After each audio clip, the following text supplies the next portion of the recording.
Okay, sorry, let's make a start.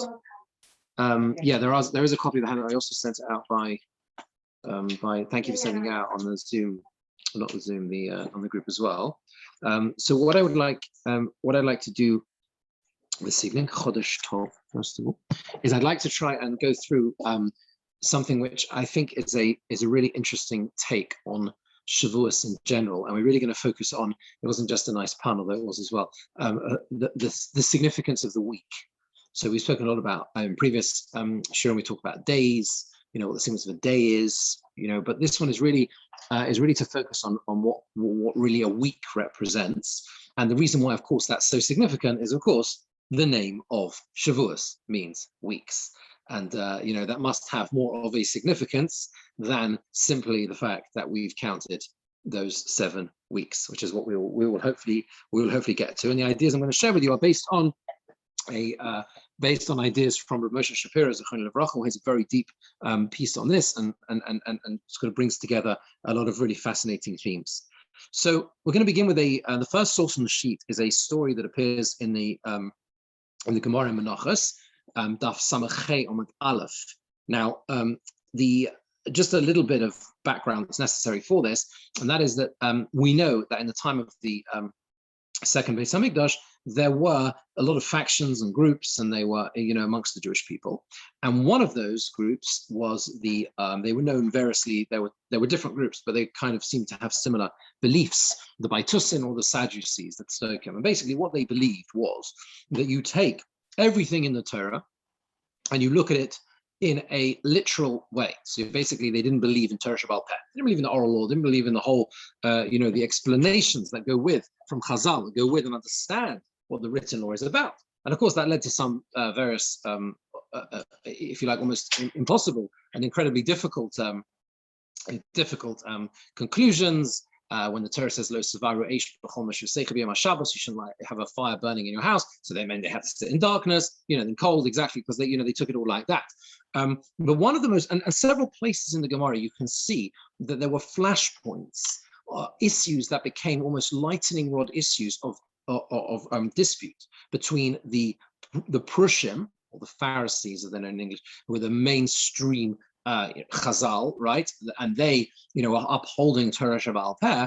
And there were points where, there were flashpoints, which became these lightning rod issues of debate, where it was clearly, there were clearly major issues which really sort of stirred the pot of everyone in the society at the time.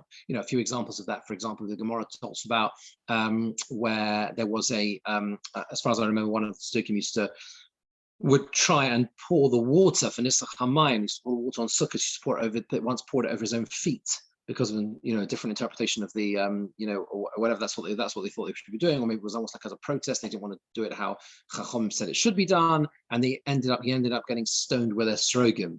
He was pelted with a srogim because everyone did.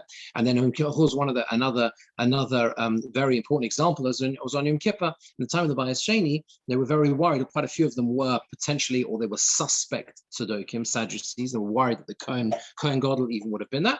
And they were very, very careful, therefore, to cross-examine him and make sure he was sticking to the proper Masorah, the tradition, how it was supposed to be done.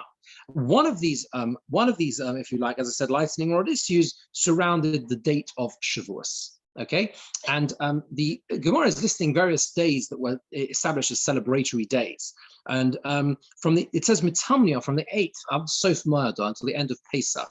So from those in that period of the year, it was one of the days, that period of time, they instituted it as a time not to eulogize. It was a happy time. Why? Because the festival, the Yom Tov of Shavuos, became settled, right? The date effectively became settled. There was, in other words, they resolved this major dispute that was going on. What was the dispute? The Sadducees, the Baitusin, they weren't really Sadducees, the Boethesians, but they were. This was a similar idea. They said Atzeres Achar HaShabbos. They said that Atzeres Shavuos is always after Shabbos. Why? Because the Torah says Mimocher ad Mimocher as Shabbos Hashvius, right? Until after the it said until after you have to start. Well, you have to start Mimocher as Shabbos. You have to start counting from the day. Translated literally, you start counting Sfiras Omer from the day after Shabbos, and therefore they said that what that means, that day after Shabbos, means the Omer always starts on a Sunday, always starts on a Motzei Shabbos, right? Achar HaShabbos. The Chachomim learned, it's not. It doesn't mean that possible. Although it says, the Torah says Achar HaShabbos, it doesn't mean there Shabbos. It means Yom Tov, right? That word Shabbos we have in Torah Shabbat Peh, the Masorah, is that word does not mean, in this case, it doesn't mean Shabbos, it means Yom Tov, right? So Nitpal Lohem, Rabban Yochanan ben Zakkai. Rabban Yochanan ben Zakkai attached himself to them, but Omar Lohem, and he said like this, Shotim fools, Minai Lochem, how do you know? How do you know? Why are you saying that Shavuos, because according to the way they calculated it, it would always be fixed. You with me? It doesn't make a difference what day of the week Pesach would fall. You wouldn't start counting the Omer until the following Sunday. So Shavuos would always be fixed. It would always be the first day of the week. Whereas, of course, for us, it varies because it's always the day after we start counting, the day after the first day Yom Tov. I mean, the day Yom Tov, obviously, Min HaTorah. Yeah? Anyway, no one can answer him. There was one elderly man, and he started arguing against him, and he said, Moshe Rabbeinu Oyev Yisrael Hoyel. He says, I'll tell you what our logic is, because Moshe Rabbeinu loved the Jewish people, and he knew that Shavuos is only one day long. So he instituted Yom Tov after Shabbos, so that the Jewish people would have enjoyment for 2 days. He says, you know why we think that that's what it is? You know why we think it's like that? So the Shavuos would always be, it's only one day. So he made it always on a Sunday. So there would be, 2 days, one after the other. I mean, it seems a bit of a, right, difficult reason to, if you like, to understand. It seems a bit, a very strange thing. And so what Rabbi Yochanan ben Zakkai does is he realizes that the guy is playing games with him. Because it's obviously clearly it's almost like a pathetic thing. Sounds like to say, right? So Karalov Mikrazes. So he read back to him this pasuk. It's 11 days, the Torah says, from Choreh, from Har Sinai, by way of Har Seir to enter Eretz Yisrael. The Moshe Rabbeinu of Yisrael. If Moshe Rabbeinu loved the Jewish people so much, Loma Ichron B'Midbar B'Rayim Shana. Why on earth did he take 40 years to bring them to the land of Israel? So he responded also in a sort of he responded in a similar way. You're telling me the reason why Shavuos is always on a Sunday is to give 2 days so everyone has a nice 2-day Yom Tov instead of 1 day, right? So if that's the way you're going, then I'll respond in a similar way to you and say, if Moshe Rabbeinu loved the Jewish people so much, why did he spend 40 years? I'm going to sit in Rebbe V'Kachat Topa training. That's how you answer me. I'm going to show to you, says you're a fool. Of course, that's not the real reason. Of course, it's not. I know you're not giving me the real reason. I'm not telling something. I'm not saying you something serious either. He says, our complete Torah shouldn't be like your foolish chatter. One pasuk says, count 50 days. Another one says, Sheva Shabbosos Temimos Tiena. Right? You count 7 complete weeks. Okay, so how does this work? One is talking about where Yom Tov falls on Shabbos, and Kan Yom Tov Shechal Yos Be'emtza Shabbos, and one is where it falls in the middle of the week. In other words, he says. And then the Gemara carries on to bring various other sources, how we know that in this particular situation, it doesn't mean you start the count after Shabbos, but it means that word Shabbos actually means Yom Tov. One of the sources is, why does the Torah have to double it up, have to say 50 days and 7 weeks? You get to the same conclusion, right? If you worked it out, you don't need it twice. Must be because you can have a situation where Yom Tov falls after Shabbos, in which case, it is literally after Shabbos you start the count, or you can have a situation where Yom Tov falls in the middle of the week, in which case it's not. It's the middle of the week, or whenever else it is. Yeah, it's just deriving it from the fact that the Torah needed to tell us twice. That is how it works. Or it could be that it's 7 complete weeks, literal weeks, when it is after Shabbos, and otherwise it's 50 days, right? But why does the Torah say Shabbos then? That's right. So that's the obvious question. Why does the Torah say it in that particular way? So there obviously will be a reason as to why it's spelt out and why it's expressed in that way.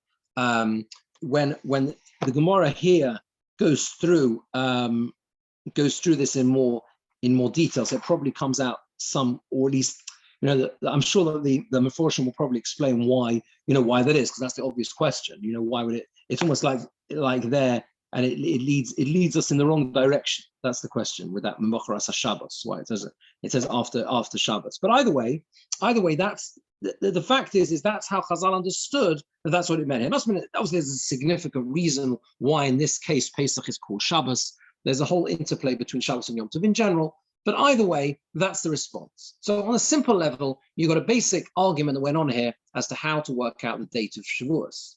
And that argument is resolved, and that's how we get to where we are today. But there is something more fundamental here, and that is to do with an understanding of what the notion of a week is. If you think about it for a second, you understand that on a deeper level, the debate between the Chazal, Chachomim, and their opponents here is about whether we're talking about a fixed week, right? The weeks that we have, right? Which begin on a Sunday, right? Fixed weeks every week, right? Or a week that we create.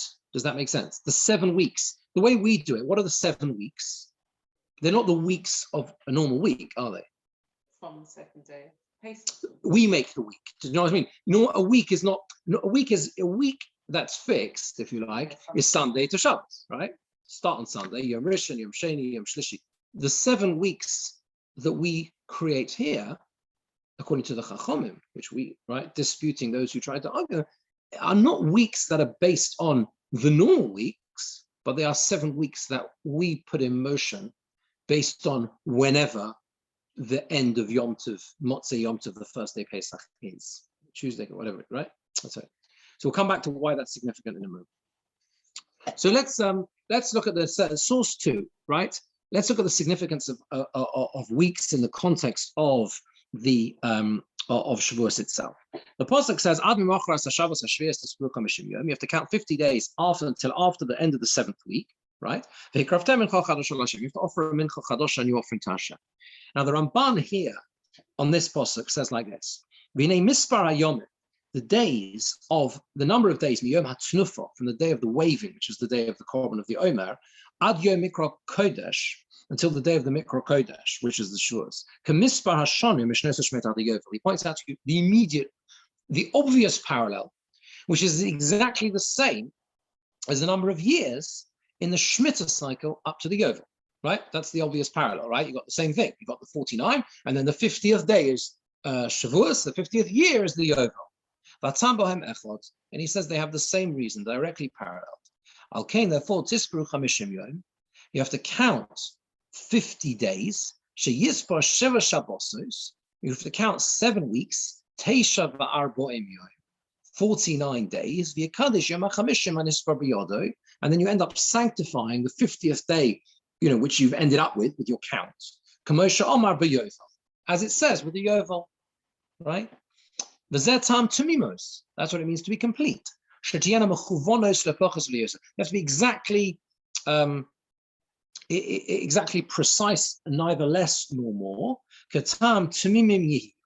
As it says, the idea elsewhere, it says the idea that they are complete.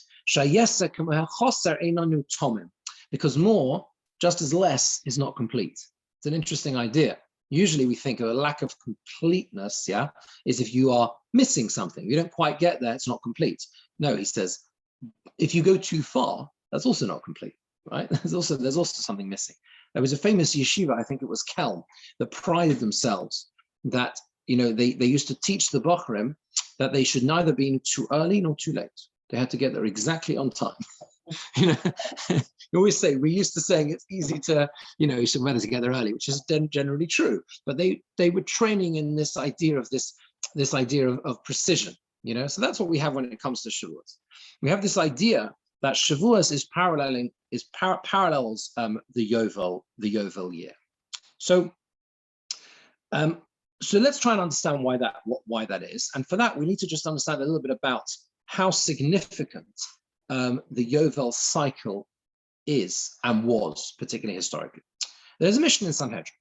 The Mishnah Sanhedrin talks about a situation where people come to testify in Beis Din that a certain event has happened, and how they investigate the witnesses, the Eidim, is in the following way. They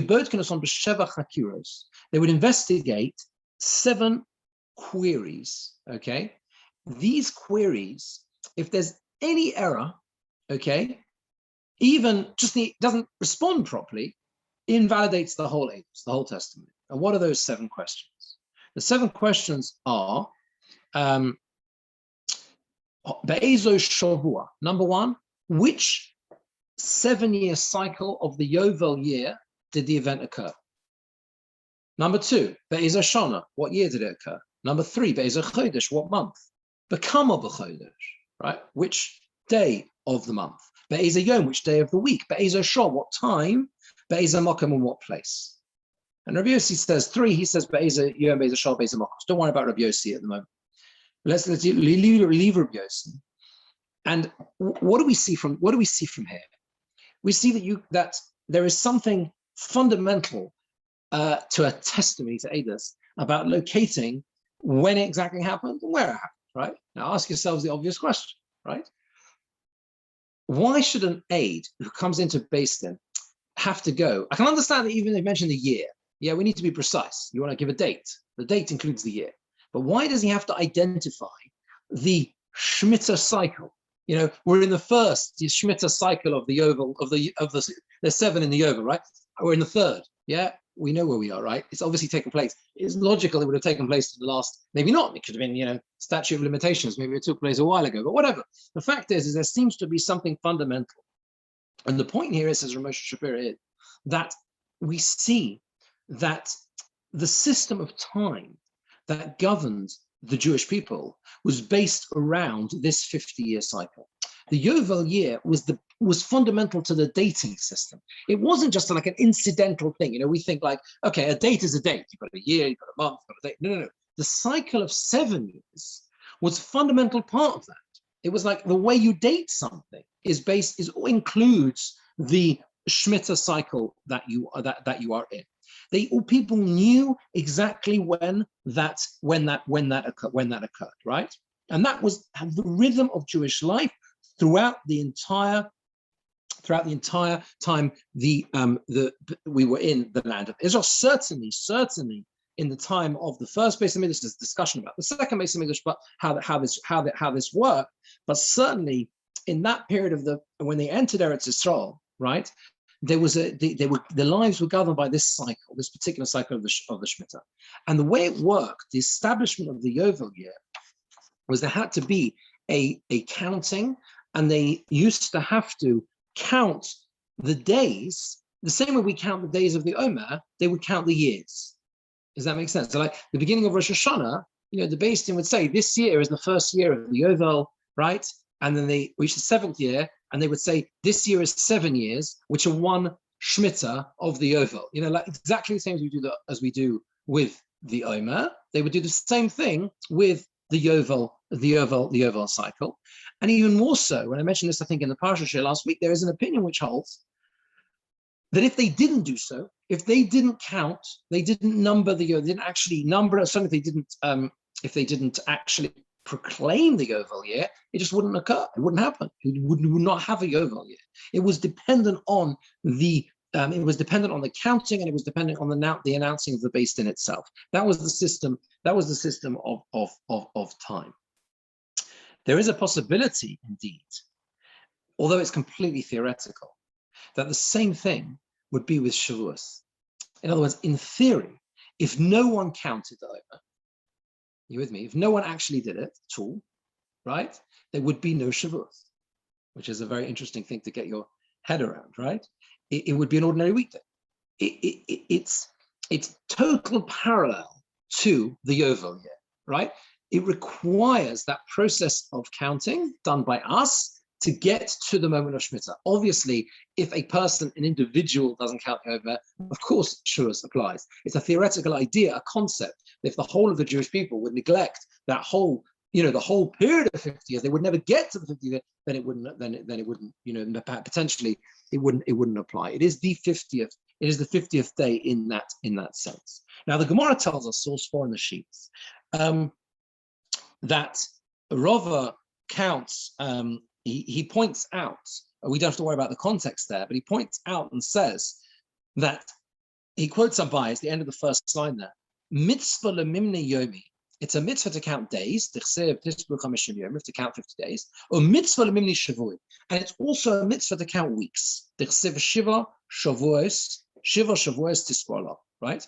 You should count for yourself 7 weeks. And furthermore, Chag Shavuos kasiv. It says it's the festival of weeks. It's Chag Shavuos. So you have to do both, right? So it's a bit of a strange thing. Why do we have to do this? Why do we have to count weeks? Right? That's the first obvious question. And we also kind of join the two together.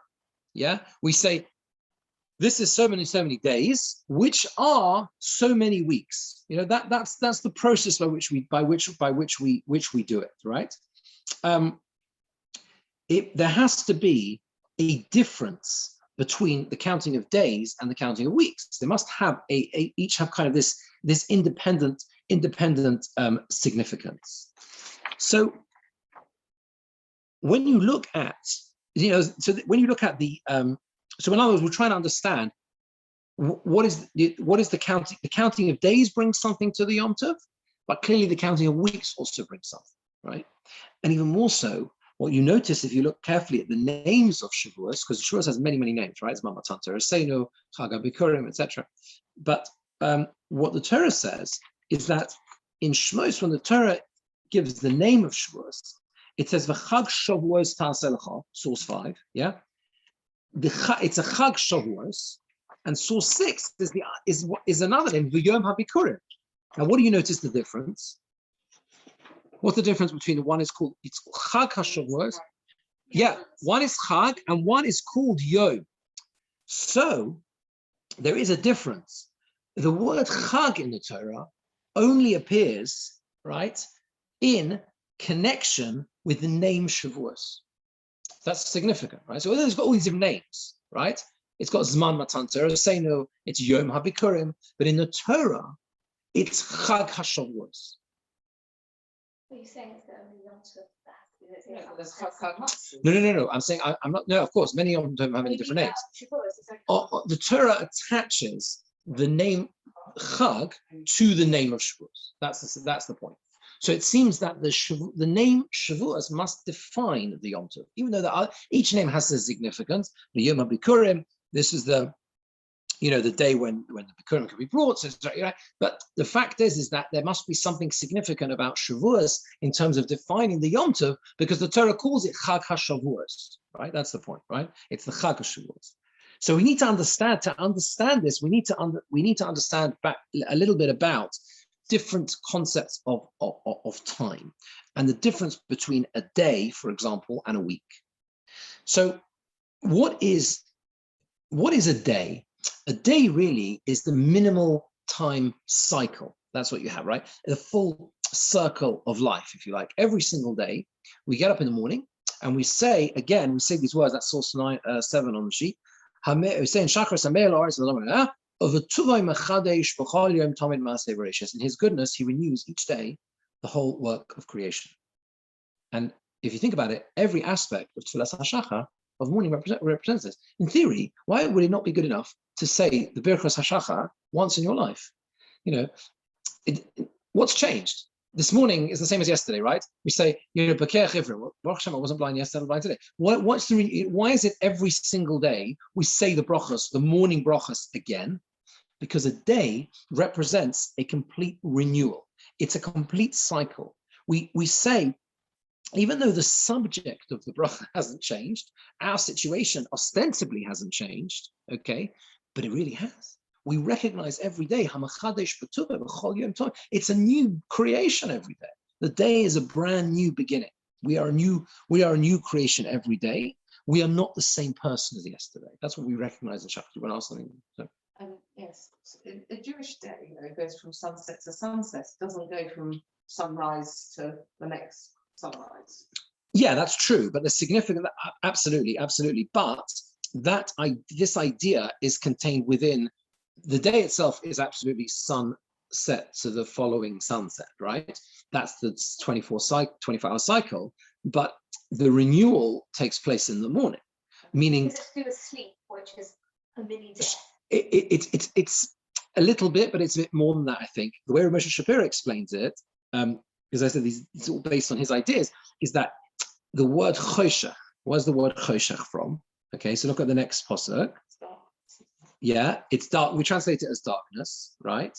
But the Maharal says is that what the word choshech really means is non-existence. So you have this pasuk in Bereshis where Avram Avinu is told in the Akedah, Al tishlach yodcha ala nahar, val tas lo me'uma. Don't touch him when the malach comes and says, don't, last moment, right? Stay your hand, don't touch them. Ki atoyodati, because now I know, ki yireh Elokim atav v'lo chosachto. It's the same word, right? Es bincha esichitcha mimeni. You haven't withheld your son from me. So the idea is that we understand night. It's a bit like you said, Chaval, in the sense that it's, this idea of sort of sleep being a small part of death, but it's almost like the world. It represents the world not existing. It's chasach means to hold back. Everything's held back at night. That's the idea. You said, do you remember in Hanukkah, you said we're like the flame, every second is a renewal. Yes, of course. This operates on many different levels.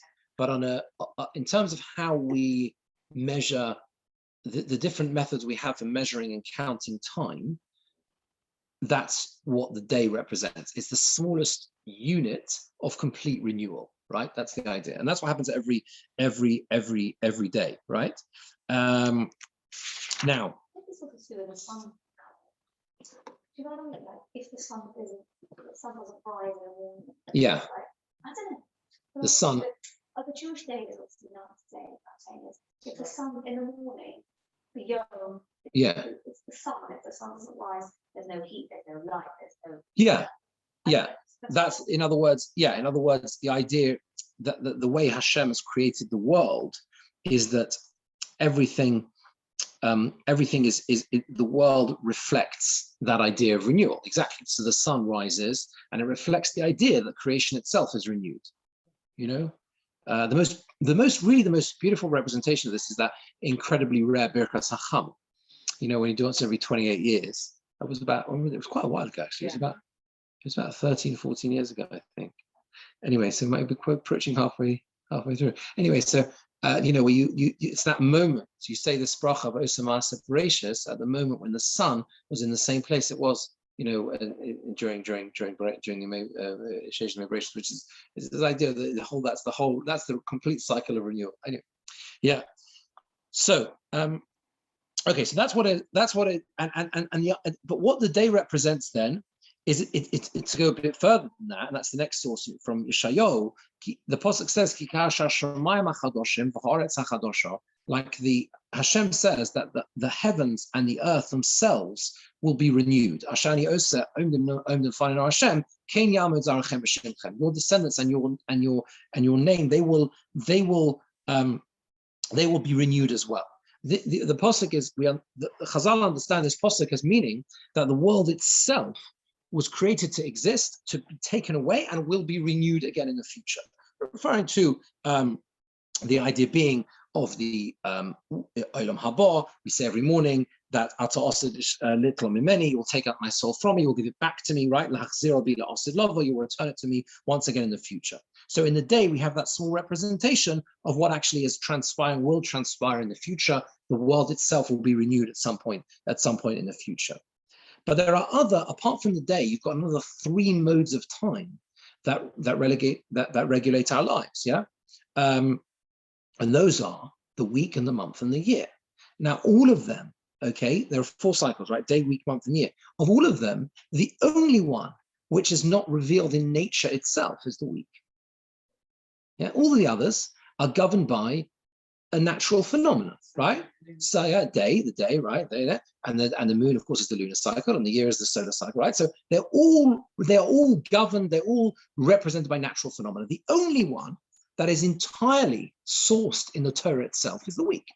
Okay? And the week is based, source 10, Beini Reim Yishal, O Sili Olam, Ki Sheisha Siomer. There is no other source of the week. Right? It's a fascinating and a total sheer in and of itself, totally separate to this, which I've given in the past, which we should maybe do one day, which is basically addressing the simple question of, since there is no natural phenomena governing the week, how do we know we've got it right? It's a good question, yeah? How do we know we've got Shabbos on the right day? There's meaning you have to have counted from the beginning, and if anyone messed it up once in the entire human history, we've got a problem. I thought there's an idea someone ever worked there, they got stuck on a mountain. Yes, someone gets stuck somewhere. It's Shabbos now, or you wait 7 Yeah, someone who doesn't know when Shabbos is, there is a solution in halacha, what they do. But the question is a fair question in the sense that how do we know exactly when Shabbos is? I mean, there's a fascinating answer to it. I mean, to spoil the punchline, I mean, there is an entire parsha in the Torah devoted to it. Which one? Almost, not only to that, but it's clear from the whole parsha how, what? No, later than Bereshis. Explain what you're saying. So where in the Torah do we find that the Torah itself identifies for us exactly which day of the week Shabbos is by an observable phenomenon? It was a temporary phenomenon which didn't exist for a long time. Those on Zoom can answer too if they like, right? It's a temporary phenomenon that didn't exist it only existed for a short period of time in our history. I'll give you another clue, but then I'll give it away. I don't know. It didn't fall on Shabbos, right? The Mon. Right. Okay. Yeah. So those 40 years, that was the method that set in motion, calibrated it. And from then it's much, much easier because to count directly from then, that's much simpler because you've always got, you've got an ongoing, they were already established people by then and they kept it going. The whole nation is going to remember when Shabbos is. And by the way, if you want a historical proof that we've got it right, it's absolutely clear from the history of the origins of Christianity that they could not dispute when Shabbos, as in Saturday, was. They had to develop an entirely new theology for the first day of the week. And if you look, it's actually in the early Christian texts, it doesn't claim. Why don't they make the simple claim that the Jews made a mistake? And really, the Sabbath of the Bible is the first day of the week. They don't do that. They don't. They say no. There's a whole thing about because the first day and because of Easter and everything else, and therefore Sunday has significance. Why? Because they knew they couldn't dispute when Shabbos was. Everyone knew when Saturday was, right? There's no, you couldn't dispute that, right? So that's the significance of the week. Okay. Now, what we see from here is that the very fact that a week is something which is not governed by a natural phenomena. It is entirely what you might call transcendent, yeah.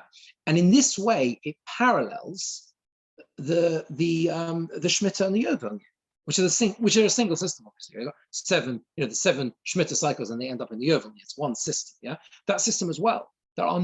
There's no natural phenomena. It's entirely governed by the Torah itself when that arrives, a natural manifestation of it. So both of those cycles are completely beyond. They are beyond the natural world, if you like, in that sense.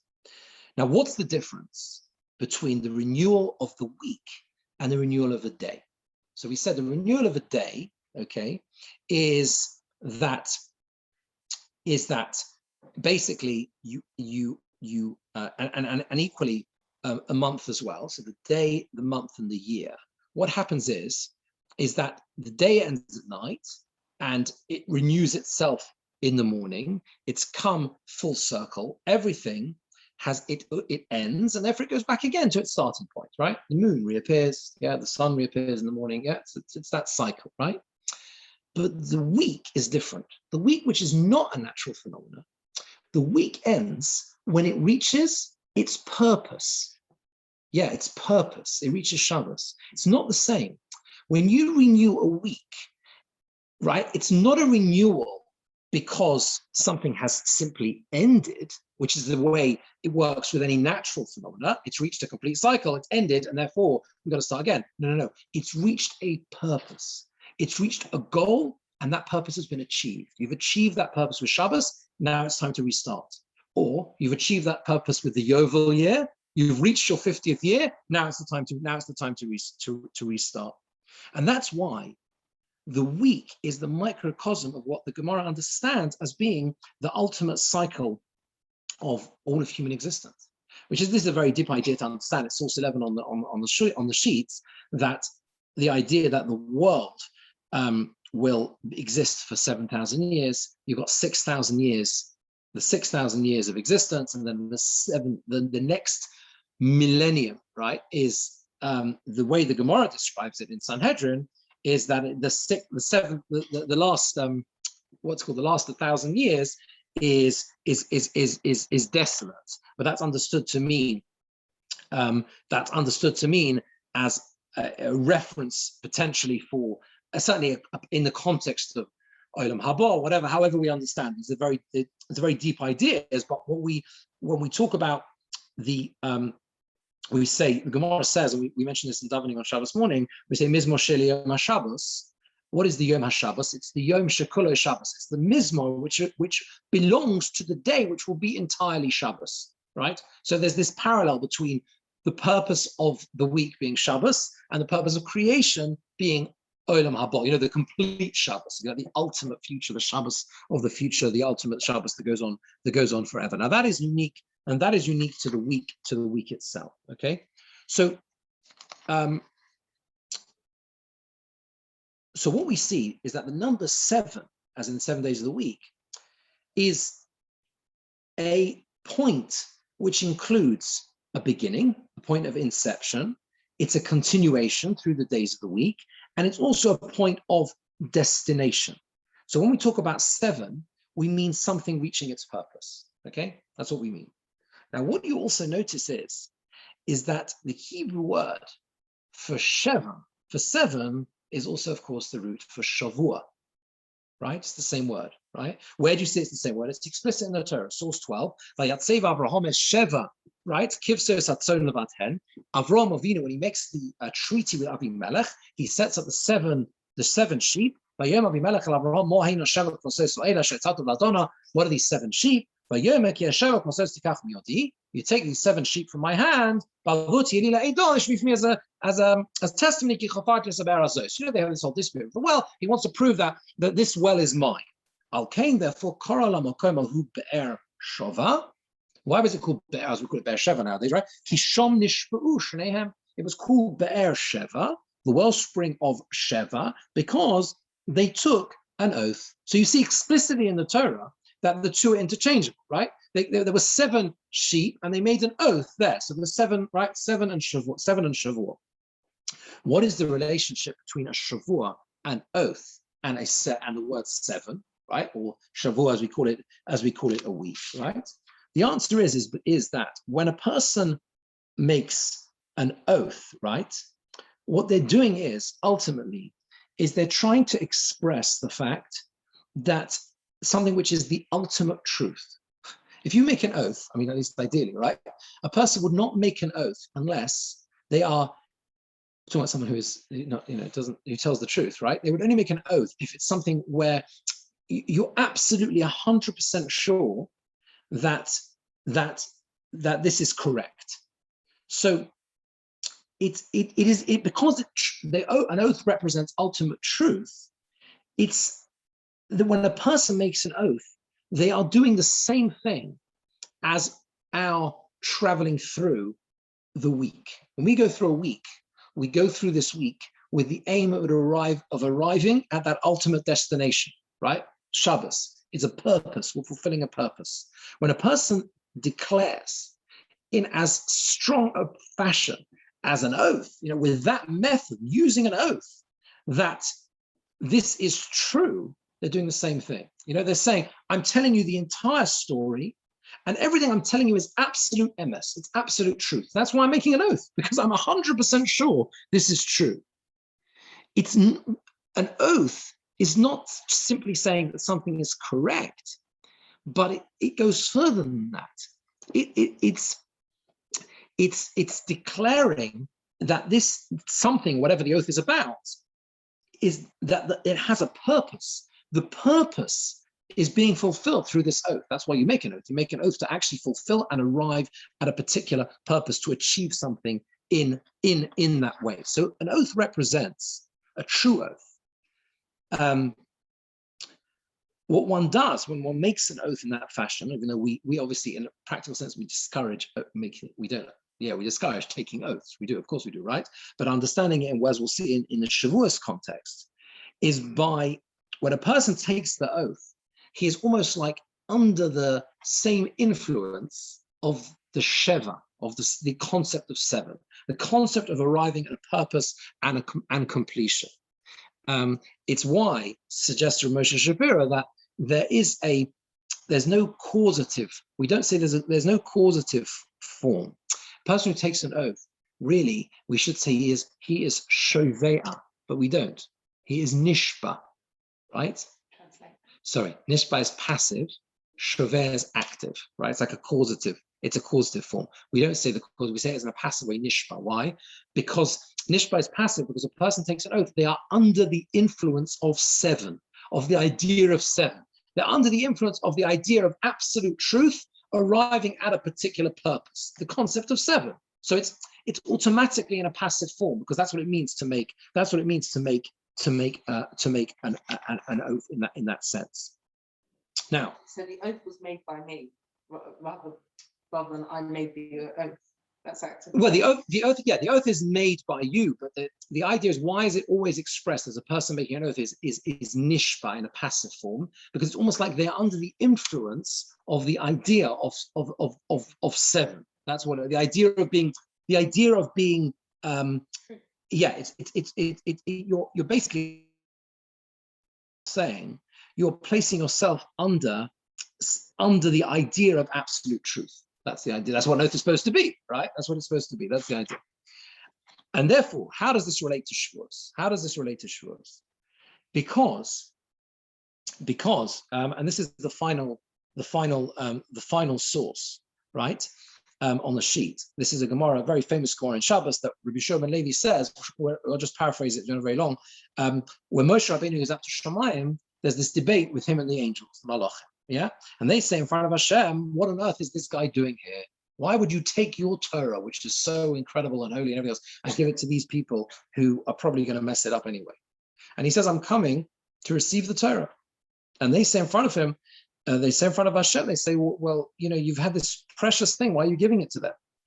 And Amalei HaKadosh Baruch Hu Moshe, the final line, Hashem says to Moshe, Hechzir lohen tshuva. You answer them. You give them an answer. And the Gemara goes on to explain what the answer he actually does give. And the answer he gives essentially is, you don't need the Torah, right? He turns around to the Malachim and says, do you have a Yetzer Hara? No. So what's the purpose? Everything, you can't steal, you can't murder. It's not relevant to you. He goes on to explain what it is about the whole idea of the Torah is in order to be fulfilled. The idea is that when we count the 7 days to make a week, and we count 7 weeks to arrive at Shavuos, what we're really doing is we are creating that truth. We are creating the idea of ultimate truth that is expressed in a person who makes an oath. We are creating ourselves our own weeks.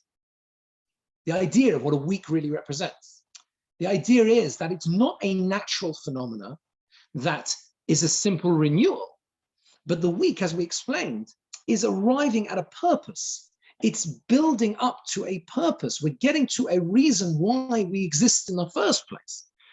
And we're doing it ourselves. We're building it ourselves. We're not relying on a natural phenomena which determines this for us. That is the real power of the week, right? It's something which doesn't exist. You have to build it yourself.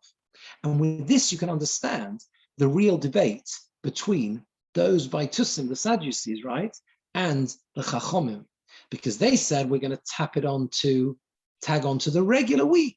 But no, that's not what the Torah wants us to do. The Torah wants us to almost, it seems arbitrary. We create our own weeks here.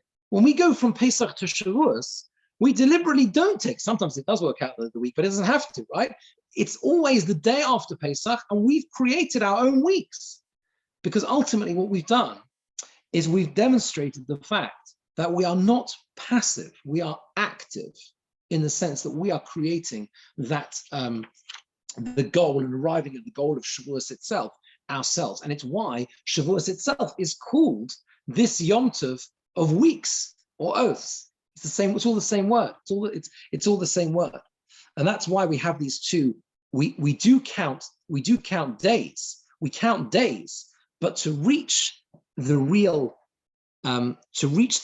point, we have to count weeks as well. We have to build the weeks ourselves, because weeks demonstrate the real power that exists in something that we actually can do ourselves rather than rely on something else. It represents us arriving at an ultimate purpose. It's interesting that we count days, and we count days up to, but not including 50. Yeah, we count 7 complete weeks, and then we arrive at the ultimate day. The ultimate day, the 50th day, is like beyond anything we can create, right? The idea, it's like out of this world. Yeah, it's beyond the 7 weeks, right? There's something further than that. It's something beyond. It's something it's something we go to a certain point as far as, yeah. It's above because 7 is the norm. 7 is the norm. 7 is complete. 7 is always understood as complete, and in that sense. But the point of the whole idea, and hopefully it's clear here, is that Shavuos has the name Chag HaShavuos, the festival of weeks, right? Not just because it happens to be weeks. Why do we need to count the weeks? The answer is because a week is fundamentally different to a day, or a month, or a year. A week is something which doesn't have a natural phenomena forcing it upon us, but it's something which is by definition working like an oath, where you work towards an ultimate truth and ultimate purpose. And the weeks here are deliberately different to the standard weeks. They are weeks that we build ourselves from the moment we bring the Omer, and that might be whatever day of the week it is, right? In order to ultimately arrive at that goal and that destination. And that is the power of the week. There you are. Okay. Any questions?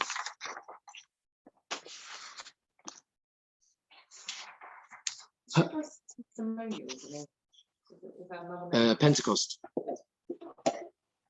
I'm just wondering if it's like you're saying about oath, it's like a testimony to the divine. If you're saying weeks is a divine. Weeks is a well, in what sense? Weeks is a. You said a week is a divine time construct. Yeah, it's entirely from the Torah. Yeah, and by the way, it's one of the biggest proofs.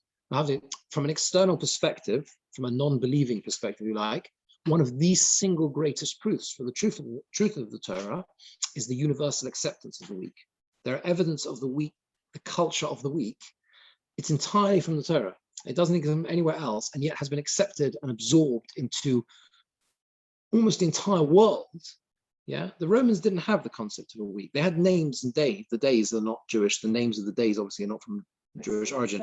They had other ways of counting, but the concept of the week with the day of rest at the end is entirely from the Torah.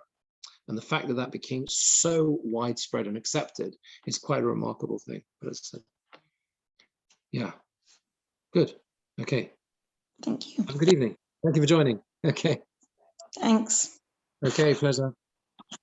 Thank you. Okay, bye. Thank you. Yes.